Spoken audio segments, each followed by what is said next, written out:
స్టార్వీ talks ఛానల్కి మీ అందరికీ స్వాగతం. ఈరోజు మన గెస్ట్ శ్రీమతి మల్లెల విజయలక్ష్మి గారు మన ముందున్నారు. మనం ఈ రచయితని పరిచయం చేసుకునే ముందు ఈమె టీచర్గా పనిచేసి ప్రధానోపాధ్యాయురాలుగా పనిచేసి వాలంటీర్ రిటైర్మెంట్ తీసుకుని ఆవిడ యొక్క టైం అంతటినీ కూడా రచనా వ్యాసంగానికి అంకితం చేశారు.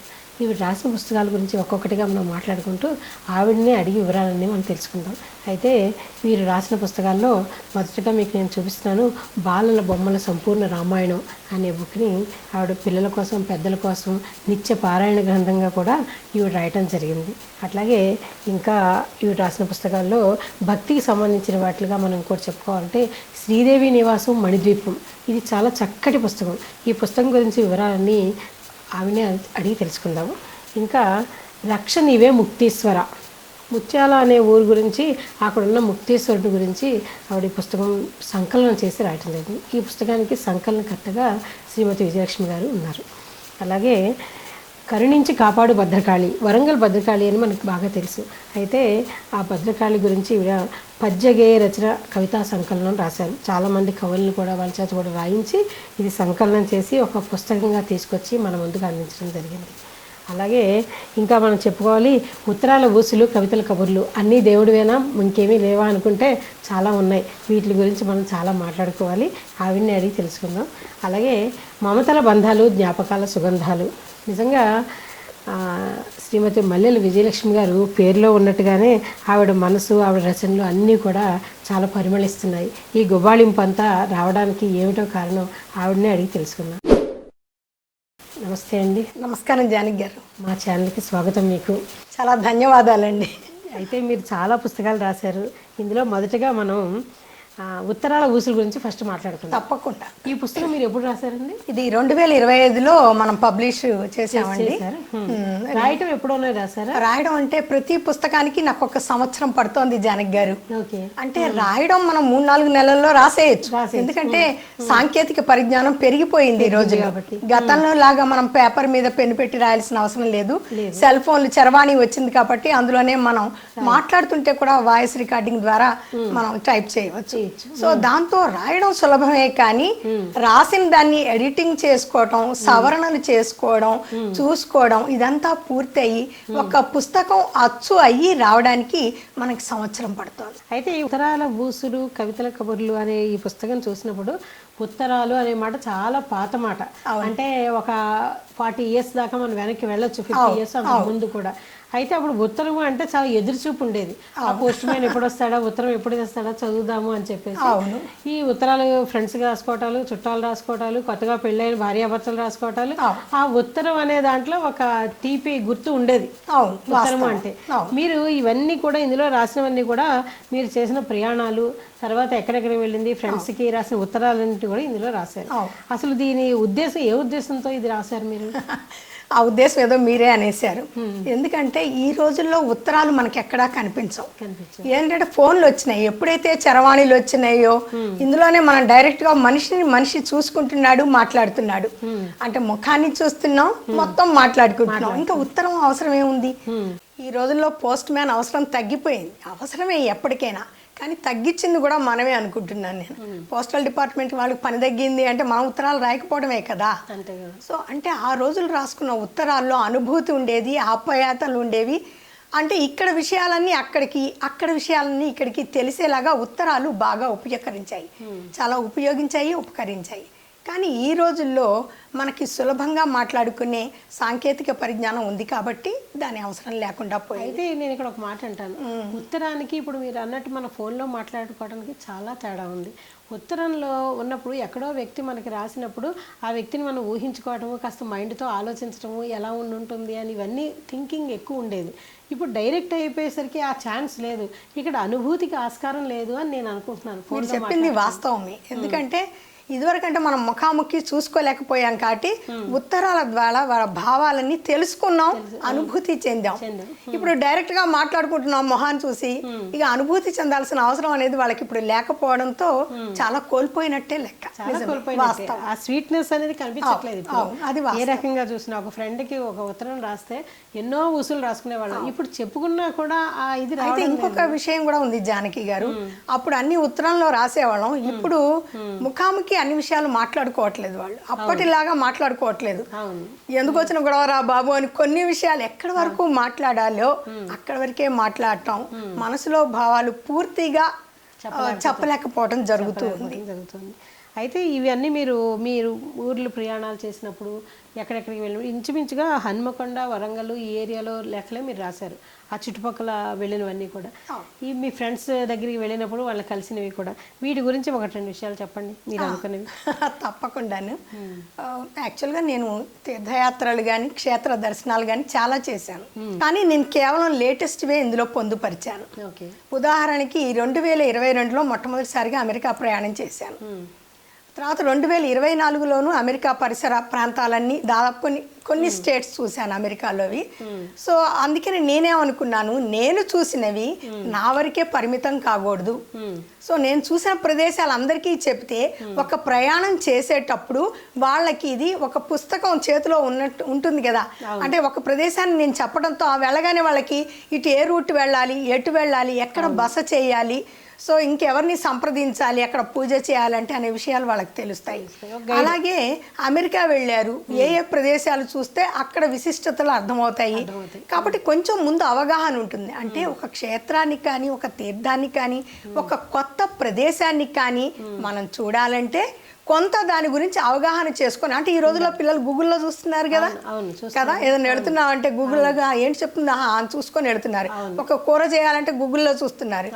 అట్లాంటి వాళ్ళు ఈ పుస్తకం చదువుతారా అని నేను అనుకోలేదు, తప్పనిసరిగా చదవాలి అనుకున్నాను. ఎందుకంటే మీరు గూగుల్లో చూసేది అన్ని అనుభూతులు ఉండవు. అందులో కేవలం ఆ క్షేత్రం ఎక్కడుంది చెప్తుంది, రూట్ మ్యాప్ చెప్తుంది, అది చెప్తుంది. కానీ మనం వెళ్ళినప్పుడు అక్కడ ఒక హోటల్లో భోజనం చేస్తే అక్కడ వంటలు ఎట్లా ఉన్నాయి, రుచులు ఎలా ఉన్నాయి, అక్కడ చేయవచ్చా, ఇంకో చోట చేయవచ్చా, ఇట్లా ఎన్నో అనుభూతుల్ని నేను మా స్నేహితులకి పంచాలి అనుకున్నాను. సో వీటినన్నీ కూడా నిజానికి నేను ఏంటి చేశాను, వాట్సాప్లో మా వాళ్ళకి వేస్తూ ఉండేదాన్ని. ఆ వేస్తూ ఉంటే ఏ రోజు ఆ రోజు నేను అమెరికా చూసినా లేకపోతే ఒక ప్లేస్, అందుకని అవి కొన్నిటికి డేట్స్ కూడా ఉన్నాయి. సో మరి ఇలా రాసేసరికి మా వాళ్ళు సంతోషపడి ఇంకేంటి ఇంకా బయలుదేరలేదా ఈ రోజు ఎక్కడికి వెళ్తున్నావు అని అడుగుతూ ఉండేవాళ్ళు. సో వాటిని అన్నిటిని కూడా గ్రంథస్థం చేస్తే ముందు తరాలకు ఉపయోగపడతాయి అని కొంచెం అనుకున్నాను, గట్టిగానే అనుకున్నాను. అనుకుని దాన్ని గ్రంథస్థం చేసి మీ ముందుకు తీసుకురావడం జరిగింది. నిజంగా ఇది చాలా ఉపయోగకరంగా ఉందండి. మీరు అన్నట్టు మీరు తిరిగిన ఏరియాలు అన్నిటి గురించి చాలా వివరాలు ఉన్నాయి. ఉత్తరాల రూపంలో మీరు రాయడంతో నిజంగా నాకే ఉత్తరం రాశారేమో అన్నట్టుగా ఉంది చదువుతుంటే కూడా. అసలు ఉత్తరానికి కొన్ని పడికట్లు ఉన్నాయి. ఏంటంటే దానికి అడ్రస్సింగ్ చేయటం ఒకటి, ముగించటం ఒకటి. ఈ అడ్రస్సింగ్ చేయటంలో ఫస్ట్ ప్రియమైన అని మొదలుపెట్టి ఎవరికో వారి పేరు రాసి, ఇక్కడ నేను క్షేమము, అక్కడ నువ్వు కుశలమేనా అని, లేకపోతే ఉభయ కుశలో పరి అని, లాస్ట్లో ఇట్లు నీ స్నేహితురాలు, ఇంకా ఎవరిష్టం వచ్చినట్టు వాళ్ళు రాసేవారు. ఇవి రెండు కంపల్సరీ ప్రతి ఉత్తరంలోనూ ఉండేవి. ఈ ఉభయ కుశలో పరి అనేవాడు మనం ఇప్పుడు ఇంకెక్కడ వినలేము, ఇంకా ముందు కూడా వినలేము. అంటే ఇద్దరము క్షేమం అని తెలుస్తాము అని చెప్పి. అలాగే మీరు ఈ ఉత్తరాలు రాసేటప్పుడు ఇందులో కొన్ని ఇవి కూడా జోడించారు, కవితల్ని కూడా. ఇది ఏంటి, వాంటెడ్లీ రాశారా, ఎందుకు రాశారు వీటిలో? ముందు మీ మొదటి ప్రశ్నకి జవాబు చెప్తాను. చెప్పండి. ఉభయ కుశలో పరి, ఇక్కడ క్షేమమేనా, నీవు క్షేమమేనా, నేను క్షేమమేనా. ఇప్పుడు ఈ రోజుల్లో ఉత్తరాలు చదవడమే విసుగ్గా భావిస్తున్నారు పిల్లలు. అది వాస్తవం. మన తరానికి ఈ తరానికి తేడా ఉంది. మన తరంలో పెద్దవాళ్ళని గౌరవనీయులైన మొదలు పెట్టేవాళ్ళం. గౌరవనీయులైన నాన్నగారికి మీరు ఎలా ఉన్నారు, మీ ఆరోగ్యం బాగుందా, మేము ఇక్కడ క్షేమంగా ఉన్నాము అంటూ మొదలు పెట్టేవాళ్ళం. కానీ ఇప్పుడు నేను రాసే దాంట్లో కొన్నిట్లో అట్లా ప్రియమైన స్నేహితులందరికీ స్నేహితులకు రాశాను కాబట్టి మీరు క్షేమమా నేను క్షేమమా అంటే అసలు నేను వెళ్ళిందే కొన్ని ప్రాంతాలు చూడటానికి. ఇప్పుడు నేను వాళ్ళ క్షేమం గురించి వాళ్ళ నా క్షేమం గురించి ప్రశ్నించడం అనేది అక్కడ కొంచెం పూర్తి అసందర్భంగా ఉంటుందేమో అని తగ్గించడం జరిగింది. ఇక చివరికి మీ ఇట్లు అనేది మాత్రం కొన్నిటికి పెట్టాను, కొన్నిటి తీశాను. అంటే ఇప్పుడు చదివే వాళ్ళ సౌలభ్యం కోసం, మరీ వాళ్ళు విసుగ్గా ఉండకూడదు అనుకోవడం కోసం నేను వాటిని కుదించడం జరిగింది. కానీ ఆ రోజులు ఆ తరంలో మనకు సరిపడ్డాయి. ఆ తరాన్ని గుర్తు చేసేలా ఉత్తరాలు రాస్తూ ఇప్పుడు దానికి అనుకూలంగా ఆ సంబోధన అనేది నేను చేర్చడం జరిగింది. అవునవును, వాస్తవం, ఉండేవి కరెక్ట్. కాకపోతే వాటిని మనం సమయానుకూలంగా కుదించుకున్నాము. అండ్ ఇంకొక ప్రశ్న వేశారు జానకి గారు మీరు, ఏంటంటే సాధారణంగా ఒక యాత్రా విశేషాలతో పుస్తకాన్ని ప్రచురించినప్పుడు మీ భావన ఇట్లా ఉంటుంది కదా, మరి కవితలను ఎందుకు జోడించారు అని ప్రశ్న వేశారు. కరెక్ట్గా వాస్తవాన్ని అడిగారు. అది అడగవలసిందే, ఎందుకంటే ఇదేది చాలా మంది పాఠకులకు కూడా ఇదే సందేహం వస్తుంది కదా. నేను అనుకున్నాను నిజమే, యాత్రా విశేషాలతోనే పూర్తి చేద్దామని కూర్చున్నాను. నాకేమనిపించింది, సంపూర్ణ భోజనం చేసేటప్పుడు ఒక్క కూరే వేసి భోజనం పెడితే ఎట్లా ఉంటుంది వాళ్ళకి, కనీసం కూర పప్పు ఇవి ఉన్నాయిగా. సరే మొత్తం కాకపోయినా అట్లా అన్నిటినీ మిళితం చేయకపోయినా మరీ ఉత్తరాన్ని చదివి కాస్త బోరు కొట్టి పక్కన పడేసేటప్పుడు వెనక్కి తిప్పగానే ఇదేదో కవిత ఉందే, ఇదేదో బాగున్నట్టుందే అని పాఠకులు అనుకుంటారు. అంటే ఒకే మూసలో పోసినట్టు ఒకటే ఉండకుండా పాఠకులకు కొంత ఆసక్తిని కలిగించేలా నేను కవితల్ని కొన్ని లేటెస్ట్వి రాసినవి జోడించడం జరిగింది. సో మీకేమనిపిస్తోంది పుస్తకం చూడగానే, మీ అభిప్రాయం? నాకు ఈ ఉత్తరాలు అనేది చాలా కాన్సెప్ట్ చాలా బాగుంది. ఎందుకంటే ఆల్రెడీ మనం చూసాం కాబట్టి ఇవి ఎలా ఉన్నాయి అని చదివాను. తర్వాత మీరు వెళ్ళిన అన్ని ఊర్లు మీరు చెప్పినట్టుగా అక్కడ ఉన్న విశేషాలతో రాశారు. అవి ఇంకా అద్భుతంగా ఉన్నాయి. ఆ విశేషాలు జోడించడం వల్ల మీరు చాలా విషయాలు తెలిసాయి మీ గురించి కూడా. ఇందులో మీరు రాసిన ఉత్తరాలు చదువుతూ ఉన్నప్పుడు ఓహో, మనం తెలుసుకోవాల్సిన విషయాలు కూడా చాలా ఉన్నాయి అనిపించింది. అలాగే కవితలు పర్టికులర్గా చదివినప్పుడు ఆహ్లాదకరంగా ఉన్నాయి. నిజంగా మీరు ఈ పచ్చని పలకరించే వానతోని కాసేపు చాలా కవితలు ఇందులో మీరు రాశారు. తనువు సేవ, ఎన్ని తీరులో ఇలాగా. అయితే ఇవన్నీ కూడా చాలా మీరు అన్నట్టుగా చాలా బాగున్నాయి. ఈ కవితలు ఇందులో ఉండటం అనేది చాలా బాగుందండి. థ్యాంక్ యూ అండి. కవితల కబుర్లు. ఇప్పుడు మనం ఇంకో పుస్తకం గురించి మాట్లాడుకుందాం. మమతల బంధాలు, జ్ఞాపకాల సుగంధాలు. ఏమిటి ఇవన్నీ కవితలే. అవును. అయితే ఇందులో మీకు అప్పుడప్పుడు తట్టినవి, రోజు అనిపించినవి అన్నీ రాశారు. అన్నీ రాశారు. ఇది మీకు బుక్ వేయాలని ఎందుకు అనుకున్నారు? దానికి ఒక కారణం ఉందండి. యాక్చువల్గా ఏంటంటే కవితలు రాస్తూ ఏదో కాగితం మీద రాయడం, పక్కన పడేయడం, లేకపోతే మీరు అన్నట్టుగా మనం ఏదైనా డైరీలో రాస్తూ ఉంటాం, పక్కన పడేస్తాం, మర్చిపోతూ ఉంటాం. అయితే ఈ ఒకానొక సందర్భంలో ఏమైంది, మా మిత్రులు ఉన్నారు కొంతమంది, వాళ్ళందరూ అన్నారు, మేడం గారు మనం వాట్సాప్ని వేదికగా చేసుకొని ఒక కవి సమ్మేళనం చేసుకునేటట్టుగా ఒక కవన వేదికని ఏర్పాటు చేద్దాం అన్నారు. అంటే వాట్సాప్ వేదికగా ఒక సమూహం. మీ అభిప్రాయం చెప్పండి మేడం అన్నారు వాళ్ళు. నా అభిప్రాయం కంటే ముందు మీకు ఒక ఆలోచన వచ్చింది, ఏదైనా ఆచరణలో పెడదాం, దాని ముందు వెనక ఏదైనా కావచ్చు, ముందుకు పోవడమే సార్, వెనక అడుగొద్దు అన్నాను నేను. అట్లా మా మిత్రులు చెప్పినట్టు 2015లో వాట్సాప్ వేదికగా కవన సమూహాలు ఏర్పాటు చేశాం. మనం కవితలు రాయడమే కాదు, ఎవరికి కవితలు రాయడం రాని వాళ్ళకి నేర్పిద్దాం అనేది మా భావన. అట్లా చాలా మందిని జత చేసుకున్నాం. మాకు రాదండి కవితలు అన్నారు. ఏముంది, మేము అందరం రాస్తుంటాం, మీరు చూడండి అని వాళ్ళకి ప్రేరణగా మేము కవితలు వాట్సాప్లో వేస్తూ రాయడం మొదలు పెట్టాము. అంటే ఎప్పుడో రాసాం, మొదలు ఎప్పుడో అయింది, కానీ ఇది ఇంకొంచెం ఊపు అందుకుంది అన్నమాట. సో మమ్మల్ని చూసి వాళ్ళు రాయడం, లేకపోతే మేమేం చేసాం, కొన్ని చిత్రాలు ఇచ్చేవాళ్ళం. చిత్రాలు ఇచ్చి మీరు ఈ చిత్రానికి కవిత రాయండి అనేవాళ్ళం. ఇలా చాలా మంది యువ కవులు, కవయిత్రులు తయారయ్యారు. ఇప్పుడు వాళ్ళందరూ కూడా వేదికల మీద చాలా, ఇంకా అసలు ఎన్నెన్ని ప్రసంగాలు చేస్తున్నారో, ఎన్ని పుస్తకాలు ప్రచురిస్తున్నారో అవన్నీ చూసి మేము ఆనందపడుతూ ఉన్నాం. అంటే చరవాణి వేదికగా సాహిత్యాన్ని మేము బాగా వృద్ధిలోకి తీసుకొచ్చాం. అదొక పని చేసాం. అట్లాంటప్పుడు మేమేమనుకున్నాం, వాళ్ళందరినీ ప్రోత్సహిస్తూ మనం పుస్తకాలు ప్రచురించకపోతే ఎలాగా ఉంటుంది.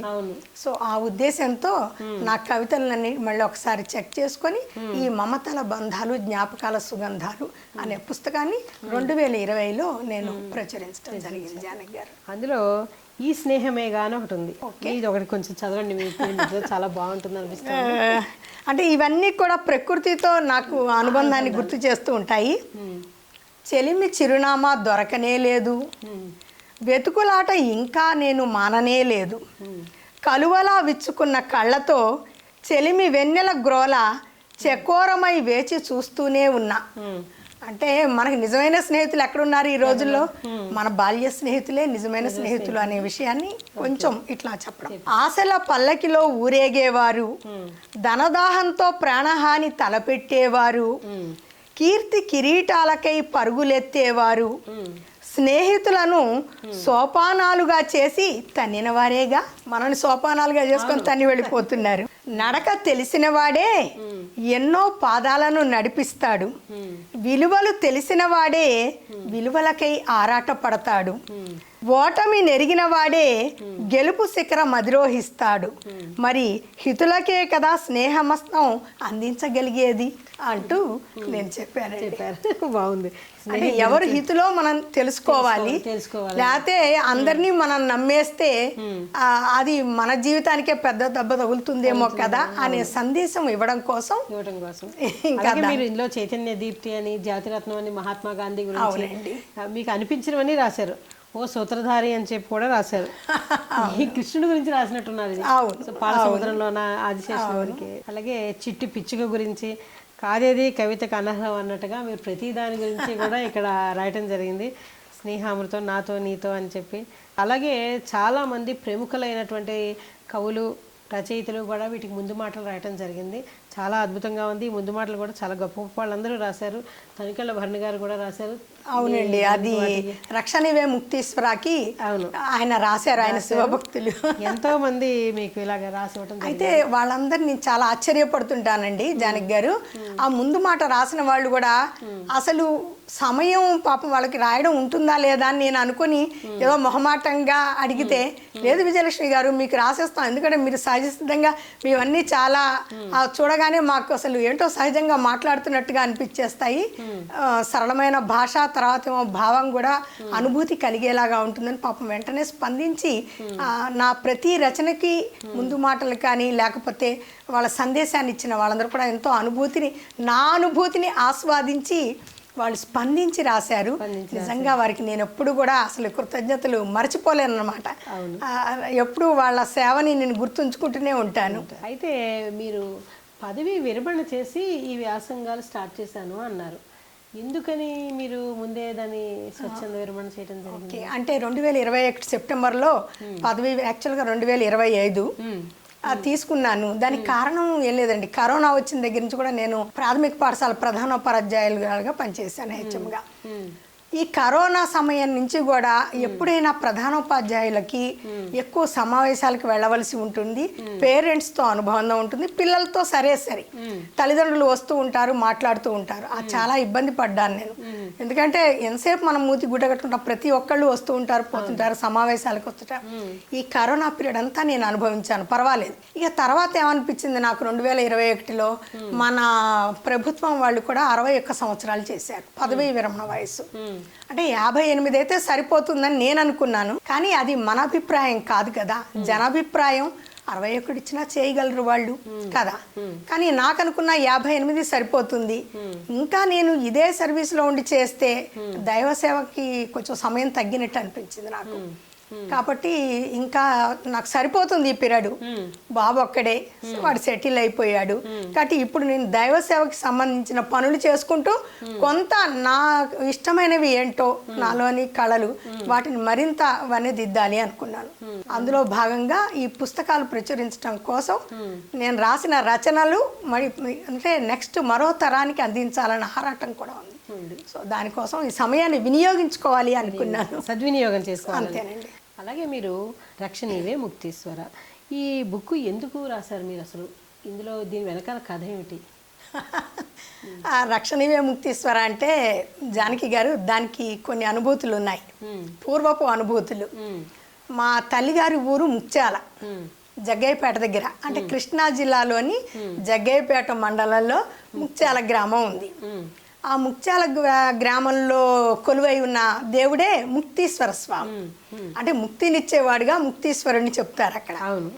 అయితే దానికి ఒక కథ కూడా గమ్మత్తైన కథ ఉన్నది. యాక్చువల్గా మనకి మీరెవరైనా ముక్త్యాలు వెళ్ళారు అనుకోండి, ఆ ఒడ్డు మీద కృష్ణా నది ఒడ్డు మీద గుడిలో దేవుడికి దండం పెట్టుకుంటారు, వస్తారు, ఏదో చరిత్ర ఉందంటారు, శిలాఫలకాలు చూసేస్తారు. కానీ దాని వెనక ఉన్న రహస్యమైన కథ చాలా మందికి తెలియదు. అంటే యాక్చువల్గా ఇప్పుడు కోటిలింగాలను కూడా పెట్టారు ముత్యాల దగ్గర, అక్కడే మీరు లింగ ప్రతిష్ఠ కూడా చేసుకోవచ్చు, కొత్తది ఒకటి పెట్టారు. ఆ కొత్త గుడి కాదు, ఇది పాత శివాలయం కథ అనమాట. సరే, ముత్యాల గ్రామానికి మీరు వెళ్ళారనుకోండి, అక్కడ మనకి ఒడ్డు మీద ఒక గుడి కనపడుతుంది ముక్తీశ్వరుడిది. కృష్ణానది మెట్లు దిగిన తర్వాత కృష్ణ ఒడ్డుకి ఒక చిన్న మందిరం లాగా ఉంటుంది, 2 శివలింగాలు ఉంటాయి. ముక్తేశ్వర స్వామి అది స్థాపించింది ఆ స్ఫటికలింగాన్ని బలిచక్రవర్తి. అయితే బలిచక్రవర్తి ఏం చేశాడు, ముందు అక్కడ స్థాపించడానికి ముందు అంటే నదీ గర్భంలో, కృష్ణానది నదీ గర్భంలో ఇంకోటి స్థాపించాడు. అది స్వర్ణ దేవాలయం. అది ఎవరికి తెలియదు. కృష్ణానది నదీ గర్భంలో స్వర్ణ దేవాలయం ఉంది. ఆ స్వర్ణ దేవాలయాన్ని నిర్మించింది విశ్వకర్మ. దాంట్లో ఈయన శివుడి కోసం తపస్సు చేస్తాడు బలిచక్రవర్తి. చేసి శివుడిని అడుగుతాడు, నువ్వు నాయనా నువ్వు ఇందులో కొలువుండాలి మా పూజ కోసం అని. అట్లా ఆ స్వర్ణలింగాన్ని అందులో ప్రతిష్ఠించి ఎప్పుడు తెల్లవారుజామున వచ్చి ఆయన్ని పూజిస్తూ ఉండేవాడు బలిచక్రవర్తి. నీళ్ళలోకి వెళ్ళి, నీళ్ళలో అంటే నదీ గర్భంలోకి, వాళ్ళకి శక్తి ఎక్కువ కదా, నదీ గర్భంలోకి వెళ్ళేవాళ్ళు. తర్వాత ఆయనకి ఒక అనుమానం వచ్చింది బలిచక్రవర్తికి, మేమంటే నదీ గర్భంలో ఉన్న దేవుణ్ణి పూజిస్తున్నాం, భవిష్యత్తు తరాల్లో మానవులు ఎట్లా పూజిస్తారు నీళ్ళ లోపలికి వెళ్ళి, అబ్బో ఇదేదో మాకు సాధ్యం కానీ తర్వాత వాళ్ళకి సాధ్యం కాదు అని మళ్ళీ శివుణ్ణి ప్రార్థిస్తాడు. అయ్యా నేను ఒక స్ఫటికలింగాన్ని ఇందులో ఏర్పాటు చేస్తాను ఒడ్డున, మీరు అందులో ఆవహించి ఉండవలసింది మానవులు పూజ చేసుకోవడానికి వీలుగా. దానికి కూడా పాపం సులభంగా బోళాశంకరుడాయి, ఎవరు ఏది అడిగితే ఇవ్వడమే ఆయనకి తెలిసింది పాపం. అట్లా అందులో ఆయన ఆవాహన చేసి అక్కడ ఒక స్ఫటికలింగాన్ని స్థాపించాడు. అది మనకి కరెక్ట్గా కృష్ణ తగులుతూనే ఉంటుంది, నీళ్ళు ఇట్లా తగులుతూనే ఉంటాయి మెట్ల దగ్గర. అందులో దేవుణ్ణి అందరూ పూజిస్తూ ఉంటారు. కానీ గమ్మత్తు ఏమైందంటే మానవులు పూజిస్తారు కరెక్టే, అది 6 నెలలు నీళ్ళలో మునిగిపోయి ఉంటుంది ఒడ్డుది. 6 నెలలు మాత్రమే, అంటే మార్చి నుంచి ఎండకి నీళ్లు కొంచెం కొంచెం కృష్ణానది వెనక్కి జరిగితే గుడి కనిపిస్తుంది. వర్షాకాలం వచ్చిందంటే నీళ్ళలో మునిగే ఉంటాడు శివుడు పాపం అక్కడ కూడా. అందుకనే దానికి మనకి ఏం పేరు వచ్చిందంటే 6 నెలలు మానవ పూజ, 6 నెలలు మానస పూజ. అంటే మనసులో పూజ చేసుకోవాల్సిందే. అంటే ఇక మునిగిపోయి ఉంటుంది కదా, అందుకని అక్కడ పూజారులు అందరూ ఏం చేస్తారంటే మళ్ళీ మార్చి అటు వచ్చినప్పుడు సంప్రోక్షణ చేసి మళ్ళీ ఆయనకి ధూపదీప నైవేద్యాలతో పూజ చేస్తారు. ఇదంతా చూసి ముత్యాల్లో రాజావారి కోట ఉంటుంది, చాలా పెద్ద కోట. ఆ రాజావారి కోటలో రాజావారు వాళ్ళ సంవత్సరం వాళ్ళు ఏం చేశారు, పైన మళ్ళీ ఒక ముక్తీశ్వర ఆలయాన్ని కట్టారు. ఇది మామూలుగా గుడి గురించి, దేవుడి గురించి. అయితే మా అమ్మగారి తల్లిదండ్రులు ముత్యాల్లో ఉండేవాళ్ళండి. వాళ్ళ నాన్నగారు మొట్టమొదటి ఉపాధ్యాయులు అక్కడ 1910 నుంచి అనుకోవాలి. అయితే అసలు అక్కడ వాళ్ళు ఎందుకు రావాల్సి వచ్చింది అనేది చెప్తాను. వల్లూరి వంశజులు వాళ్ళందరూ కూడా. అయితే మా అమ్మగారి తాతగారు నాగభూషణం గారు, వల్లూరి నాగభూషణం గారు ప్రసిద్ధి చెందిన ఆయుర్వేద వైద్యులు వాళ్ళు. అయితే ఆ రోజుల్లో ముత్యాల రాజావారి దగ్గర వైద్యులు లేరు. కాబట్టి ముత్యాల రాజావారు ఏం చేశారు, ఎక్కడ ప్రముఖ వైద్యుడు ఉంటాడో వాడిని తీసుకొచ్చుకోవాలి మా ముత్యాల. అలా అని చెప్పి ఆయన వెళుతుంటే ఆమె అమరావతిలో మా నాగభూషణం ముత్తాత గారు తగిలారు ఆయనకి. ఏదో యథాలాపంగా అక్కడికి వెళ్ళారు, వాళ్ళు స్నేహితులు కలుసుకున్నప్పుడు వారిని ప్రార్థించారు ఈయన రాజావారు, మీరు ఎలాగైనా ముత్యాల రావాలి, మీకు అన్ని వెలుసుబాటు ఏర్పాటు చేస్తూ ఉండడానికి. అట్లా వల్లూరి నాగభూషణం గారిని ముత్యాలు తీసుకొచ్చారు. వాళ్ళు దేవ పూజలో కానీ శివ పూజలో కానీ వైద్యంలో కానీ ఇంకా అసలు ఆయన్ని మించిన వాళ్ళు లేరు. నిష్ణాతులు అసలు ఆయన మించిన వాళ్ళు లేరు. అట్లా ఆ రోజులు ఆయుర్వేద మందులన్నీ అక్కడే తయారు చేసి కోటలో ఉండేది రసాయనిక శాల అని చెప్పి. అందులో ఈయన మందులు తయారు చేయడం, అందరికీ వివిధ రోగాలకి మందులు పంపిణీ చేయడం చేస్తూ ఉండేవాళ్ళు. ఇక ఆయనకి 3 కొడుకులు. మా తాతయ్య గారు 3వ వ్యక్తి, 3వ తాతయ్య సీతారామరావు గారు టీచర్. అట్లా ఆయన దగ్గరికి నేను మా అమ్మగారికి డెలివరీకి వెళితే నేను ముత్యాల్లోనే పుట్టాను. సో అట్లా తాతగారి దగ్గరికి అప్పుడప్పుడు వెళుతూ వస్తూ ఉండేవాళ్ళం. అక్కడ కృష్ణానది ఒడ్డున మా తాతగారు, ఆయనకి బాగా మడి ఆచారాలు మా వాళ్ళందరికీ కూడా. కృష్ణానది ఒడ్డుకు వెళ్ళి ఆ కృష్ణ నీళ్లు తెచ్చే దేవుడికి అభిషేకం చేసేవాళ్ళు. ఇట్లా వాళ్ళ దగ్గర పెరిగాను కాబట్టి అక్కడ కోట, తర్వాత ఏమో అక్కడ ఆ రోజుల్లో ఉన్న దేవాలయం విశిష్టత నాకు కొంచెం ఉన్నది. అనుకోకుండా ఒకసారి శివుడు కల్లో కనిపించటం అంటే ఒక ప్రేరణ లాగా, అది రాస్తే బాగుండు. ముక్తీశ్వరుడు గురించి ఎవరికి తెలియట్లేదు, ఎన్నో దేవాలయాలను అభివృద్ధి చేస్తున్నారు. కానీ బలిచక్రవర్తి నిర్మించిన ఇంత విశిష్టమైన దేవాలయం గురించి ఎవరికి తెలియదు. దానికి ఇప్పటి వరకు కూడా ఆ దేవాలయం పోని 6 నెలలన్నా కనపడుతుంది. దానికి కొంచెం ఎత్తు చేయొచ్చు, ఎత్తు చేసి పెంచి బలిచక్రవర్తి స్థాపించిన దాన్ని ఎంత ఘనంగా మనం ఎంత పూజిస్తున్నాం. పూజించుకోవచ్చు. అవునవును, దాన్ని సో చాలా అది బాగా తెలపడం కోసం అక్కడ బలిచక్రవర్తి స్థాపించిన లింగం దగ్గరే మా ముత్తాత నాగభూషణం గారు కూడా ఒక లింగాన్ని స్థాపించారు.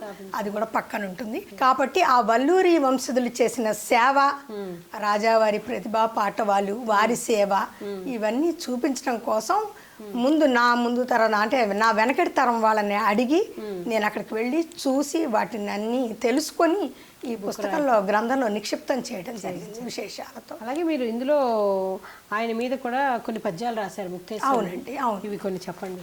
అన్నపూర్ణతోడ అరుదెంచుమో స్వామి, ఆకలనిన వారి ఆర్తి దీర్ప, నలక బూనకయ్య హరుడ ముక్తీశ్వర, భక్త కోటి బాధ బాపుదేవ, కృష్ణవేణి కడిగే మృడ నీదు పాదములు, నాగకాంతాలంత నాట్యమాడ, మత్స్య కన్యలిడిరి మంగళహారతి, కరుణతోడ వారిని కావుమయ్యా. అంటే ఇక్కడ ఏమన్నానంటే అన్నపూర్ణతో రమ్మన్నాను. అన్నం పెట్టేది మన అమ్మ కదా, ఉత్తగా రాకయ్యా నాయన, కాస్త అన్నపూర్ణని వెంట పెట్టుకోరా అన్న.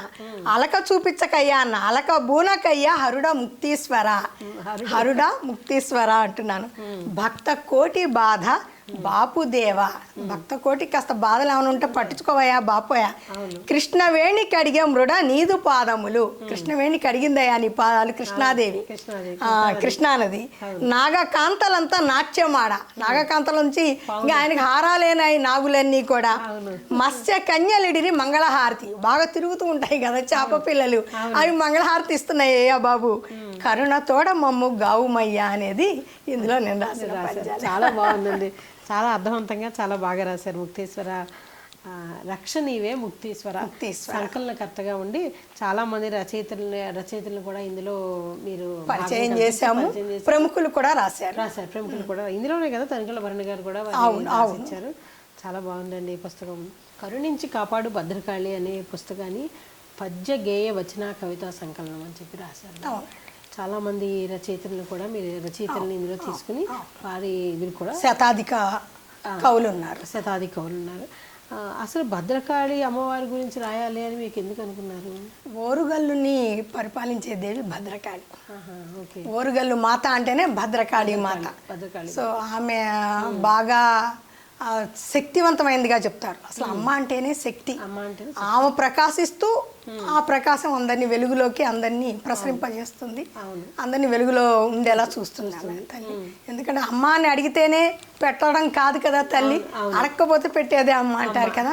అటువంటి తల్లి భద్రకాళి. అందరూ ఏమనుకుంటారు భద్రకాళి అంటే ఆమె రౌద్ర రూపం కదా అనే భావన ఉంది. కానీ పూర్వం మన పూర్వపు రాజులు ఏం చేశారంటే చాళుక్య వంశస్థుల దగ్గర నుంచి తీసుకుంటే రెండో పులకేసి ఈ గుడిని కట్టించినట్టు మనకు కనిపిస్తుంది. తర్వాత కాకతీయులు కూడా ఈమెను ఎక్కువగా ఆరాధించారు. ఎక్కడికన్నా యుద్ధానికి వెళుతున్నారంటే వాళ్ళు ముందు అమ్మవారిని పూజించి భద్రకాళిని పూజించాకే యుద్ధానికి వెళ్ళేవాళ్ళు. అట్లా ఈమెను విజయ భద్రకాళి అంటారు. ఈమెకు అట్లా పేరు వచ్చింది. భద్రకాళి అంటే రౌద్ర రూపం అని అందరూ అంటూ ఉంటారు కానీ కాదు, భద్రకాళి విజయ భద్రకాళి అంటే విజయాలను అందించే భద్రకాళి మాతగా ఈమెను చెప్తారు. అయితే ఫస్ట్ లో ఈమె ఆకారం రౌద్రంగా ఉన్నది మాట వాస్తవం, కొంచెం నాలిక బయటకు ఉండి. తర్వాత వచ్చిన వాళ్ళందరూ కూడా అంటే మన శృంగేరి పీఠాధిపతులు వాళ్ళు వచ్చి ఆమెను శాంతమూర్తిగా చేసినట్టు చారిత్రక కథనాలు మనకున్నాయి. అంటే రౌద్ర రూపాన్ని శాంతమూర్తిగా చేసినట్టు తెలుస్తోంది మనకి. కానీ రౌద్ర రూపంలో ఉన్నా కూడా ఆమె విజయాలను అందించింది, శాంతమూర్తిగా చేసినా ఆమె పని చేస్తోంది. మరి రౌద్రాకారం ఏమిటి అంటే ఎప్పుడైనా మన ఇంట్లో చూద్దాం, మనం మామూలుగా ఇంట్లో తల్లికి కోపం వస్తే పిల్లవాడిని ఏం చేస్తుంది, గట్టిగా కోపం చేస్తుంది, నలుగురు అవసరమైతే నలుగురు దెబ్బలు వేస్తుంది. అట్లానే ఆమెకు ప్రేమ లేదని అంటావా మనం? అనలేం కదా. అంటే ఆ సమయం ఆ సందర్భాన్ని బట్టి తల్లి చేసే పనులు ఉంటాయి. ఒక వ్యక్తి దుర్మార్గుడైతే వాడిని శిక్షిస్తుంది కానీ ప్రజలందరినీ రక్షిస్తుంది. అట్లా రక్షించే మాట మనకి భద్రత కల్పిస్తుంది భద్రకాళి అనే దాంతో అందరూ ప్రజలందరూ ఆమెను బాగా విశ్వసిస్తారు. హన్మకొండే కాదు ఎక్కడెక్కడి నుంచో వస్తారు. శాకాంబరి ఉత్సవాలు కూడా బాగా జరుగుతాయి అమ్మవారికి. ఈ నేపథ్యంలో అమ్మవారి ఈవిడ అంతే నాకు కళలో కొన్నిసార్లు కనిపించటం, ఆ భావనతో అరే ఎక్కడా కాదు మన భద్రకాళి ఉంది ఇక్కడ, మన భద్రకాళి మీద ఎందుకు సంకలనం చేయకూడదు, నేనొక్కదాన్నే రాస్తే అది నా స్వార్థమే అవుతుంది, ఏదో నేనొక్కదాన్ని దేవుడికి అనుభూతిగా నేనొక్కదాని దగ్గర కావాలని ఆశ ఏమిటి, తప్పు కదా. అందరినీ ఈ దైవ కార్యంలో భాగస్వాములను చేస్తే ఎలా ఉంటుంది అనుకున్నా. అట్లా మా కవులందరినీ సమూహంలోకి ఆహ్వానించాను. అమ్మ అందరూ రండి, ఒక భద్రకాళి సంకలనం చేద్దాం. సో దీనికి మరి పద్యాలు అంటే అందరూ అన్నారు, కొంతమంది మేడం మాకు పద్యాలు రాయటం రాదు, ఎందుకంటే ఇంకా మేము అంతటి శక్తి సంపాదించుకోలేదు. తప్పకుండా గేయాలు రాద్దాం అన్నారు, కొంతమంది పాటలు రాస్తా ఉన్నారు. అయితే నేను గతంలో చెప్పాను కదా మీకు, ఏంటి సంపూర్ణ భోజనం లాగా పద్యాలు వచ్చాయి, గేయాలు వచ్చాయి, కవితలు వచ్చాయి, చివరికి మంగళహారతులు కూడా వచ్చాయి. ఇంకా అమ్మకి నీరాజనం ఇవ్వడానికి ఇన్ని రకాలు ఉన్నప్పుడు అది ఆనందం అనుకుంటూ ప్రారంభించి ముగించి ఇంకా నాకు పేరు తెచ్చింది, మా కవులందరూ ఆనందించిన పుస్తకం కరుణించి కాపాడి భద్రకాళి. అమ్మవారు ఆదిశక్తి అని మనం అంటాం. ఏ తెగవారైనా అసలు ఎవరైనా ఫస్ట్ పూజించేది శక్తి కదా. తర్వాత పశుపతిని ఎక్కువగా ఆరాధించేవాళ్ళు. పూర్వకాలం నుంచి వాళ్ళకి తెలియకుండానే ఆది దంపతులను పూజించారు. పశుపతి శక్తి రెండింటి. అలాగే మీరు భద్రకాళి అమ్మవారి మీద కూడా మీరు రాసిన కవితలు మీరే చదవాలి. ఓరుగల్లు దేవి ఓంకార రూపిణి, భక్తజనుల గాచు భద్రకాళి, ముచ్చమైన నవ్వు మురిపాల దేవిది, కరుణ విరివి గురియు కాళికాంబ. భక్తి తోడగొలువ భగవతీ రక్షించు, నిష్ట తోడగొలువ నిన్నుగాచు, భద్రమూర్తి ఈమె భాగ్యము ఈమెయే, కరుణ విరివి గురియు కాళికాంబ. కనకలక్ష్మి అనొచ్చు, కాళికాంబ అనొచ్చు. మందహాస వదన మా భద్రకాళియే, అసురు జంపు వేళ అపరచండి. మందహాస వదన మా భద్రకాళియే, అసురు జంపు వేళ అపరచండి, ధీమతి అగువాణి ప్రేమ రూపిణి కాళి, కరుణ విరివి గురియు కనకదుర్గ. ఇట్లా ఆట వెలుదులు రాశానమ్మా. రాశారు. అలాగే అసలు మనకు ఓరుగల్లు అనగానే రాణి రుద్రమ అనిపించేస్తుంది. కాకతీయ వంశంలో చాలా పవర్ఫుల్ గా ఆవిడ ఈ భద్రకాళి అంశతో పుట్టారేమో. అవునవును, అది కూడా వాస్తవం. ఎందుకంటే అమ్మని కొలిచే వాళ్ళలో అట కొంచెం ఆ కాంతో లేకపోతే అమ్మ మరి ఏమి కురిపిస్తుందో అవి ఆ బీజాలు ఎక్కడి నుంచో వచ్చి విడలో పట్టడం వాస్తవం. తలుచుకుని ప్రతాపరుద్రుడు వీళ్ళందరూ కూడా అలా అనిపిస్తారు. ఇప్పుడు మీరు భద్రకాళి అని చెప్పగానే ఆ చరిత్ర. అయితే మన పూర్వీకులు ఒక మాట అనేవాళ్ళు, జానకి గారు, పేర్లు పెట్టేటప్పుడు మరి రౌద్రపు పేర్లు పెట్టకండి అనేవాళ్ళు కదా. ఉజ్వల అంటే బానే ఉంది, కానీ ఉదాహరణ చెప్తున్నా, జ్వలిత లేకపోతే జ్వాలంక, ప్రజ్వల ఇట్లాంటివి పెడితే ఓ కొంచెం ఆలోచించి పెట్టండి అనేవాళ్ళు. అంటే ఆ ప్రభావం కొంచెం వీళ్ళకి ఆవేశాన్ని తెప్పిస్తుందేమో అనే భావన వాళ్ళ మాటల్లో మనకు కనిపించింది. నరసింహం పెట్టాలంటే కూడా కొంచెం ఆలోచిస్తారు, ఎక్కడ ఉగ్రహం వచ్చేస్తుందో వాళ్ళకి, కోపం ఎక్కువ ఎక్కడ ఉంటుందో అనేది కొంచెం అదొక భావన. కానీ పాపం పేర్లు పెట్టుకున్న వాళ్ళు శాంతమూర్తులు కూడా ఉన్నారులేండి. కానీ అదే ఇప్పుడు మనం భద్రకాళి ఒక్క కొన్ని సందర్భాలలోనే రౌద్రం, కానీ ఎప్పుడు కాదని మనం చెప్పుకున్నాం. కాబట్టి ప్రత్యేకించి అమ్మ అంతే అమ్మ అంటే అన్ని అమ్మ ప్రేమ స్వరూపిణి. సమయ సందర్భాన్ని బట్టే ఆ కోపాన్ని నటిస్తుందేమో, కానీ ఆమె నిజమైన కోపం కాదు. బాగుందండి. కరుణించి కాపాడు భద్రకాళి నిజంగా చదవాల్సిన పుస్తకం, అందరి దగ్గర కూడా ఉండాలి. ఈ చరిత్ర కూడా మనకు తెలియాలి అంటే. అలాగే నెక్స్ట్ శ్రీదేవి నివాసము మణిద్వీపము రాశారు. ఈ శ్రీదేవి నివాసము మణిద్వీపం, అసలు మణిద్వీపం రాయాలని ఎందుకు అనుకున్నారు మీరు? అడిగారా? దానికి కూడా ఒక కారణం ఉంది. అంటే నాకు గమ్మత్ ఏంటంటే కారణం లేకుండా నేను ఏది రాయలేకపోతున్నాను, ఏదో ఒక కారణం నన్ను వెంటాడుతోంది, రాయండి అని అనటం. దానికి ఏంటంటే యాక్చువల్గా నేను రామాయణం ముందు మొదలు పెట్టాను. రామాయణం రాయడానికి కూడా మా ఫ్రెండ్స్ అందరూ, కొంచెం స్నేహితులందరూ మీరు కొంచెం సులభంగా అర్థమయ్యేటట్టు రాయండి అనడంతో అది మొదలు పెడితే అది మధ్యలో నుంచి అమ్మవారు నాకు జ్ఞాపకం, ఈమె ఎక్కువ స్ఫురణకు వస్తోంది. నిద్రపోయినా కూడా అమ్మవారి రూపు ఎక్కువ కనిపిస్తోంది. అరే ఇదేమిటో బాబు, ఏదో అమ్మవారి రూపు ఎక్కువ కనిపిస్తోంది అని ముందు సగంలో రామాయణానికి కాస్త విశ్రాంతి ఇచ్చి, ఆపాలనుకోలేదు, కాస్త విరామం దానికి ఇచ్చి, ఇంకా అమ్మవారి ఎందుకు ఇలా అని అనుకుంటే దానికి ఒక సంగతి నాకు జ్ఞాపకం వచ్చింది. సాధారణంగా మహిళలందరూ లలితా సహస్రనామం చదివేటప్పుడు అమ్మవారికి మంగళహారతులు పాడుతూ ఉంటారు. అందులో మణిద్వీపం గురించి మన స్తోత్ర రత్నావళిలో ఉంది, నీరాజనాలు ఇస్తూ. అయితే అది మా వాళ్ళందరూ పాడుతూ ఉంటే విన్నాను నేను. సరే, ఈ మణిద్వీప వర్ణన గురించి అందరూ మంగళహారతి లాగా పాడుతున్నారు, కానీ వీళ్ళందరూ అనుభూతి చెందారా లేదా అని నాకు పెద్ద సంశయం కలిగింది. అమ్మవారి మణిద్వీపంలో అమ్మవారు ఉన్న ప్రాంతానికి చేరుకోవడానికి ఎన్ని ద్వారాలు ఉంటాయో వీళ్ళకి తెలుసా? ఆ ద్వారాల శోభ వీళ్ళకి అర్థమవుతున్నదా? ఏ ద్వారాన్ని దాటి వెళుతూ ఉంటే అమ్మవారి చింతామణి ద్వారానికి చేరుకుంటాం. ఇది సులభంగా అర్థం కావాలంటే వచనంలో రాస్తే బాగుంటుంది అనిపించింది నాకు. అనిపించడంతో మళ్ళీ ఒకసారి దేవి భాగవతాన్ని పారాయణం చేయడం. దేవి భాగవతంలో అంతర్గతంగా మనకి మణిద్వీప వర్ణన కనిపిస్తుంది. సో నేను దాన్ని బేస్ చేసుకొని దాన్ని హైలైట్ చేసి పాఠకుల ముందు నిలపాలి అనుకున్నాను. అంటే ఏంటంటే ఎప్పుడు సాధారణంగా మన వాళ్ళు కొత్త ఇళ్ళు కడుతుంటే మణిద్వీప వర్ణన చదువుతూ ఉంటారు, చాలా మంచిది ఇంటికి మనకి అనే ఉద్దేశంతో.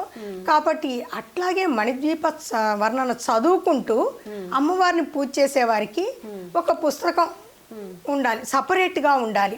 స్తోత్రరత్నావళిలాగా అన్ని పుస్తకాల్లోని అన్ని శ్లోకాలు కాకుండా కేవలం లలితా పరమేశ్వరికి సంబంధించి ఉండాలనుకున్నా. అట్లా ముందు ప్రార్థనతో పెట్టి అష్టోత్తరము ఇవన్నీ పెట్టి మణిద్వీప వర్ణన చేస్తూ చివరికి సహస్ర నామావళిని ఒకటి ఇచ్చాను. అది ఇవ్వడానికి కూడా కారణం ఏంటి? లలితా సహస్రనామ స్తోత్రం ఉంది కదా, మరి సహస్ర నామావళి అవసరం ఏముంది అనే సందేహం పాఠకులకు వస్తుంది కొంతమందికి. అందుకని నేనేం చేశాను, దానికి కారణం ఏంటంటే లలితా సహస్రనామ స్తోత్రం చేస్తూ మనం పుష్పాలు వేస్తే మనం అనుకున్న సంఖ్యలో పూలు పడకపోవచ్చు, ఎక్కువ పడచ్చు తక్కువ పడచ్చు. అదే సహస్ర నామావళి చదువుతూ వాళ్ళు చేశారనుకోండి, ఒక్కొక్క నామం చదువుతుంటారు, ఒక్కొక్క పువ్వు వేసుకుంటారు. అట్లా పూజ చేసే వాళ్ళకి సులభంగా ఉంటుందన్న ఉద్దేశంతో సహస్ర నామావళి ఇచ్చాను, సహస్ర స్తోత్రము ఇచ్చాను, లలితా సహస్ర స్తోత్రం. ఇట్లా బేస్ చేసుకొని అలాగే మీరు ఇందులో ఫస్ట్ మంగళ చండికా స్తోత్రం అని ఇచ్చారు. ఇది ఎక్కడా నేను చూడలేదు. మీరు ఇందులో ఎందుకు దాన్ని ఎందుకు పెట్టానంటే అండి, మంగళ చండిక అంటేనే పిల్లల్ని కాపాడే దైవంగా చెప్తారు. పిల్లలే కాదు పెద్దల్ని కాపాడుతున్నావా, కానీ కుటుంబం మొత్తాన్ని సంరక్షించే దేవతగా మంగళచెడ్డిని కొలుస్తారు. ఇంకా పసిపిల్లలంటే ఇంకా ఒక మహాప్రీతి మంగళచెడ్డికి. మంగళుడు అని ఆయన పూజించాడు, శివుడు పూజించాడు ఆయన్ని, ఆమెని అందరూ పూజించారు, అది వేరే విషయం. మానవులకి గనక ప్రతి మంగళవారం ఈ మంగళచండి స్తోత్రం చదువుకుంటే సకల శుభాలు కలుగుతాయి. అది చాలా మందికి తెలియదు. దీన్ని కూడా దేవి భాగవతంలో మనకున్నది. దాన్ని కూడా నేను ముందు పొందుపరచడం ఏంటంటే, మంగళచండి మంగళవారం కనీసం మంగళవారం అన్న చదువుతారు, ఇవన్నీ స్తోత్రాలు చదవలేని వాళ్ళు ఒక్క మంగళచండి చదువుకుంటారు. పోనీ రోజు అష్టోత్తరం చేయని వాళ్ళు కనీసం 5-6 రోజులు పారాయణంగా మణిద్వీపం చదువుకుంటారు. కాస్త ఓపిక శ్రద్ధ ఉన్నవాళ్ళు మొత్తం పుస్తకాన్ని దగ్గర పెట్టుకొని కాస్త పండుగ పర్వదినాలలో దీన్ని చేసుకుంటూ అష్టోత్తరాలు శతనామాలు చేసుకుంటారు. ఇలాగ అన్ని సంపూర్ణంగా పూజా విధానం ఉంది. ఈ పుస్తకం ప్రతి ఒక్కళ్ళింట్లోనూ కూడా మనం ఉండాలి. ఆఖరి పూజా విధానం తీర్థ ప్రసాద గ్రహణంతో ఆవిడ పూర్తి చేశారు. అంటే అక్కడ దాకా పూజ సమాప్తం అవుతుంది అని. ఆ తర్వాత ఏం చేశారంటే ఈ మణిద్వీపాన్ని మొదటి అధ్యాయంగా అలా 2వ అధ్యాయం అలా రాసుకుంటూ వచ్చారు. 5 అధ్యాయాలు ఉంటాయి, 5 అధ్యాయాలుగా రాశారు. అందులో మీరు ఈ చింతామణి ద్వారం చేరటానికి 19 ద్వారాలు ఉన్నాయన్న. 19వ ద్వారం చింతామణి కాబట్టి అవన్నీ కూడా వివరాలు ఇచ్చారు. అయితే మన 6 ఋతువులు కూడా ఇందులో కనపడతాయి. ఒక్కొక్క ద్వారానికి అధిపతులు ఎవరుంటారు, ఒక్కొక్క అంటే ద్వారాన్ని దాటుకుంటూ వెళుతుంటే ఏ ఏ తోటలు దాటుకుంటూ మనం వెళతాం, ఏ ఏ పూల తోటలు కనిపిస్తాయి అమ్మవారివి.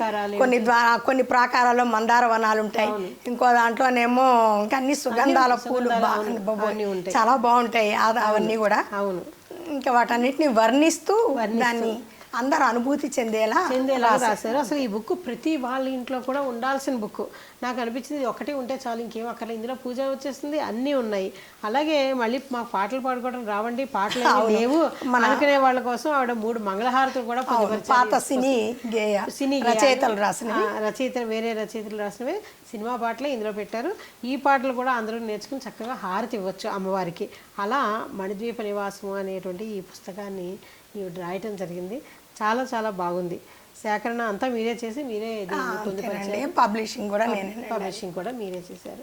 అలాగే సాధారణంగా అమ్మవారిని అంటూ ఉంటాం కదా మనం, జయ జయ మంగళ గౌరీ, జయ జయ శంకరి కౌమారి, జయ జయ మంగళ గౌరీ, నీవే జగతికి కారణమమ్మా, పరదేవతవు నీవే నమ్మా, నీవే జగతికి కారణమమ్మా, పరదేవతవు నీవే నమ్మా, నీవే మా ఇలవేలుపువమ్మా,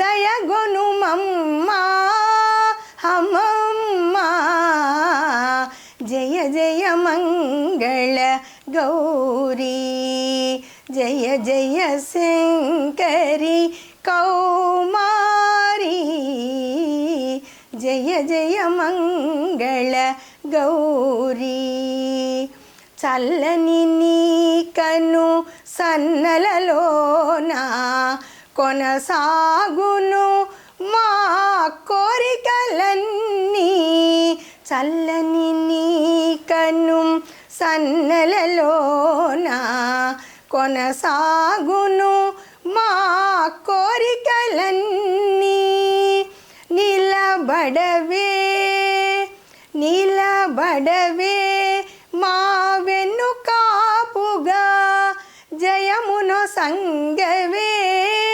సర్వమంగళ, జయ జయ మంగళ గౌరీ, జయ జయ శంకరి కౌమారి, జయ జయ మంగళ గౌరీ. విందు కూడా చేశారు మీరు. కాదు, మీరు సంగీతం కూడా నేర్చుకున్నారండి?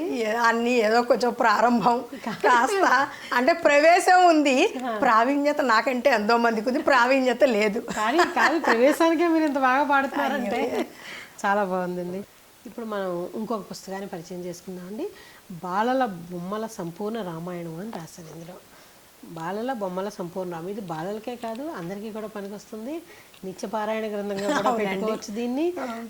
ఎన్నో ఎన్నో ఎన్నో కథలు నాకు చూసినప్పుడు, చాలా కథలు నాకు అవి ఎలా ఉంటాయి, అది ఏం జరుగుంటుంది తర్వాత అనుకున్న విషయాలు మీరు నివృత్తి చేశారు ఇందులో. నాకు చాలా విషయాలు తెలిసాయి, ఓహో ఇలా జరిగిందా దాని తర్వాత అని చెప్పి. మనం జనరల్గా పట్టాభిషేకం దాకా రామాయణం చదివిస్తే రామాయణాన్ని ఇంకా అంతవరకు ఆపేస్తాం. తర్వాత అసలు మిగిలిన విషయాలు చాలా ఉన్నాయి, అవన్నీ కూడా మీరు చిన్న చిన్న కథల్లాగా ఉత్తరాఖండ్లో ఉన్న కూడా రాశారు ఇందులో. చాలా అద్భుతంగా అనిపించింది. అయితే మీరు ఇది ఎందుకు తీసుకున్నారు, బాలల సంపూర్ణ రామాయణం? బాలల బొమ్మల సంపూర్ణ రామాయణం అయితే దీనికి ఒక కారణం ఉందండి. మా కవి మిత్రులందరూ అనుకున్నారు రాముడి చరిత్ర అంటే కొంచెం ప్రచారంలోకి తీసుకొద్దాం, దాదాపుగా అందరూ మర్చిపోతున్నారు రాను రాను. అంటే భగవంతుడిని ఎవరి ఉరుకుల పరుగుల జీవితం వారిది, దీంట్లో దేవుడి గురించి ఒక్కసారి మళ్ళీ చర్చించుకొని చదివే రామాయణాలు మహాభారత గ్రంథాలు చదివే సమయం ఎవరికి ఉండట్లేదు. సో రాద్దాము అనుకున్నారు మన వాళ్ళు. ఒక రాజు సరేనండి అన్నాను, కానీ నేను పెద్దగా ఆసక్తి చూపించలేదు. మళ్ళీ మా కవి మిత్రుడు ఒక ఆయన, మేడం గారు ఏంటి మొదలు పెట్టారా అన్నాడు. ఇక వాళ్ళందరూ పెద్దవాళ్ళని దృష్టిలో పెట్టుకునే రాస్తున్నారు. నేను అనుకున్నాను సరే పెద్దవాళ్ళు ఎట్లయినా చదువుతారు, గ్రాంధికం ఉన్నా చదువుతాం, మనకి ఎందుకంటే చదవాలి అని మనకు సంకల్పం కలిగాక పుస్తకం ఎలా ఉన్నా మనం కొంచెం అటో అటో కష్టపడతాం చదువుతాం. కానీ ఈ రోజుల్లో ఇంటర్ డిగ్రీ చదివిన పిల్లలు కూడా తెలుగు సరిగ్గా చదవలేకపోతున్నారు. అంటే ఒక ఉపాధ్యాయురాలుగా వాళ్ళని చూశాను నేను. అని నేనేమనుకున్నాను, సో బాలలు అంటే ఇక్కడ 15 ఏళ్ల లోపు వాళ్ళేం కాదు, 15 ఏళ్ల తర్వాత వాళ్ళని కూడా మనం కలిపేద్దాము అని చెప్పి అనుకుని బాలలకు అర్థమయ్యేలా సులభంగా సరళ శైలిలో రాద్దాం అనుకొని మళ్ళీ ఒకసారి నేను రామాయణ మూల గ్రంథాలన్నీ అధ్యయనం చేసుకొని కాస్త మొదలుకి పెట్టించుకొని దాన్ని సంక్షిప్తం చేస్తూ మళ్ళీ ఇక్కడ రెండు కష్టాలు ఉన్నాయి. సంక్షిప్తంగా అంటే బాలల బొమ్మల రామాయణాలు, బాలల బొమ్మల భాగవతాలు రాసిన వాళ్ళు మన గొల్లపూడి వాళ్ళ రచనలు ఎన్నో ఉన్నాయి. అవి మరీ సంక్షిప్తంగా ఉన్నాయి. అంటే పాపం వాళ్ళందరూ కూడా ఏం చేశారు, చిన్నపిల్లలను దృష్టిలో పెట్టుకొని రాశారు. కానీ ఈ యూత్కు కావాలి అంటే అది సరిపోదు దానికి, అంటే అన్ని వివరాలు పొందుపరచలేము. కాబట్టి యువతని, బాలలకి, అందరికీ కూడా, వృద్ధులకి అనుకూలంగా ఉండేటట్టు రాయగలిగితే బాగుంటుంది అనుకుని భగవంతుని ప్రార్థించాను. ఆయన నాదేం లేదు, సంకల్పం అనుకుంటున్నాను, బట్ రాయించేది మాత్రం నువ్వే. ఈ ముగ్గురిని సంతోషపరిచేలాగా నేను ఎలా రాయిస్తావో నన్ను, అది నీదే భారం అనుకున్నాను. సో ఆంజనేయ స్వామి కృప వల్ల 3 నెలల్లో రాయగలిగాను. 3 నెలలు రాశానండి. కాకపోతే ఏ పుస్తకం మనం ప్రచురణకి తీసుకొచ్చి చేయాలన్నా టైం పడుతుంది, ఎందుకంటే ఎడిటింగ్ ఉంటుంది, సవరణలు చూసుకోవాలి, ఇవన్నీ పోస్ట్ ప్రొడక్షన్ వర్క్, అది అంతకు మనకు సంవత్సరం అవుతుంది.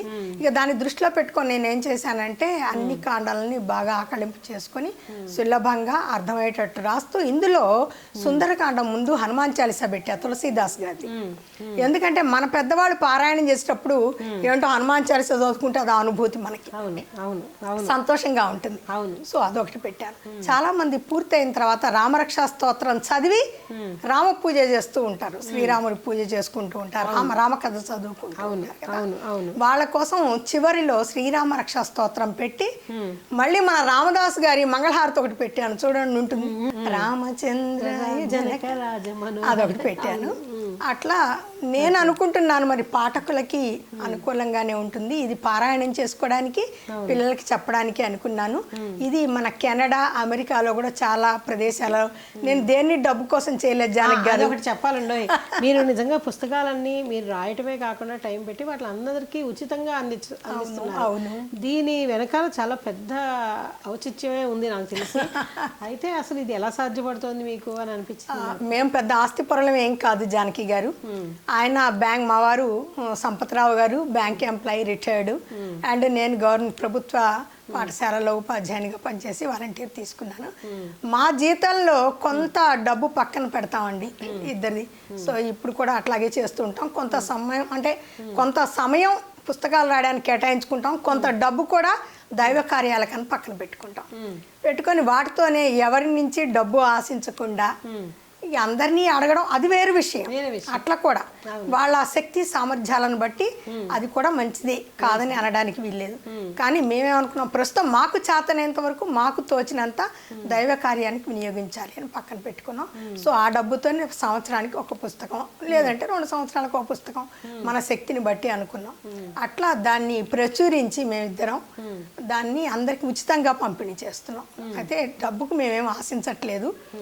ఇక గ్రంథాలు, కొన్ని గ్రంథాలయాలకి మన గవర్నమెంట్ వాళ్ళు అడిగితే వాళ్ళకి కొన్ని ఇవ్వడము, కొన్నేమో మనం ఎవరంటే వాళ్ళకి అడిగిన వాళ్ళకి ఎవరికైతే ఆసక్తి ఉందో, చదువుతారో పుస్తకాలు, అధ్యయనం చేస్తారో వాళ్ళకి మాత్రం మేము సులభంగానే ఇస్తున్నాం. అండ్ ఇంకా మనం దేన్ని ఆశించి మాత్రం ఇవ్వడం లేదు. ఇక్కడ ఇంకోటి ఏంటంటే, నిజంగా ఆసక్తి ఉంటే వాళ్ళు చదువుతారు మీరు అన్నట్టు, తర్వాత లేదంటే ఆ బుక్స్ ఎక్కడో ఉండిపోతూ ఉంటే అయిపోతాయి, అప్పుడు దానికి అర్థం లేదు కదా. అందుకని మీరు చేసే పని చాలా కరెక్టే. ఎందుకంటే ఎవరికి అవసరం వాళ్ళు నిజంగా కాబట్టి అడుగుతారు. బాగుందండి. మీరు రామదాస్ కీర్తన కూడా పాడగలరు. రామదాస్ కీర్తనలు పాడమన్నారు, బాగానే ఉంది. చెప్పాను కదా, సంగీతంలో ప్రవేశమే, ప్రావీణ్యత లేదు. ఎవరన్నా సంగీతం బాగా నేర్చుకున్న వాళ్ళని అది వింటే ఏమిటమ్మా ఇక్కడ ఈ తప్పు ఆ తప్పు అంటే మాత్రం నేను రామచంద్ర అర్పణమస్తు చరణాలకి నమస్కరిస్తూ నాయనా నీదే అనవలసి ఉంటుంది. నన్ను బ్రోవమని చెప్పవే సీతమ్మ తల్లి, మము బ్రోవమని చెప్పవే, మము బ్రోవమని చెప్పు నారీ శిరోమణి, మము బ్రోవమని చెప్పు నారీ శిరోమణి, జనకుని కూతుర జనని జానకమ్మ, మము బ్రోవమని చెప్పవే సీతమ్మ తల్లి, మము బ్రోవమని చెప్పవే. ప్రకాన చేరి చెకిలి నోకుచు, ప్రకాన చేరి చెకిలి నోకు చక్కగా మరుకేళి చక్కగా మరుకేళి చోకియుండెడు వేళ మము బ్రోవమని చెప్పవే సీతమ్మ తల్లి మము బ్రోవమని చెప్పవే అద్రిజ వినూతుడు భద్రాగిరీసుడు అద్రిజ వినూతుడు భద్రాగిరీసుడు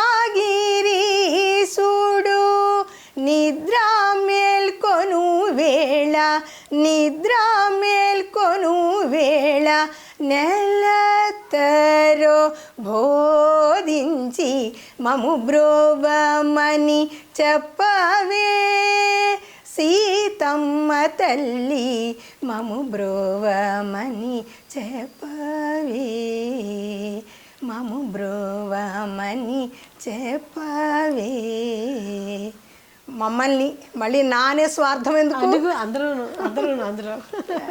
నిజంగానే మల్లెల పరిమళం చాలా గుబాళించింది. ఒకటి మీ వారి ప్రోత్సాహం ఎలా ఉంది మీరు ఇన్ని కార్యక్రమాలు? అయ్యో ఆయన ప్రోత్సాహం లేకపోతే ఎలా అండి. మా వారు సంపత్రావు గారు చెప్పాను కదా, ఆయన ప్రోత్సాహంతోనే నేను ఈ పనులన్నీ చేయగలుగుతున్నాను. ఆయన సహకారంతోనే మరింత నా సాహితీ ప్రయాణం కొనసాగుతుంది ఉత్సాహంగా ఉల్లాసంగా.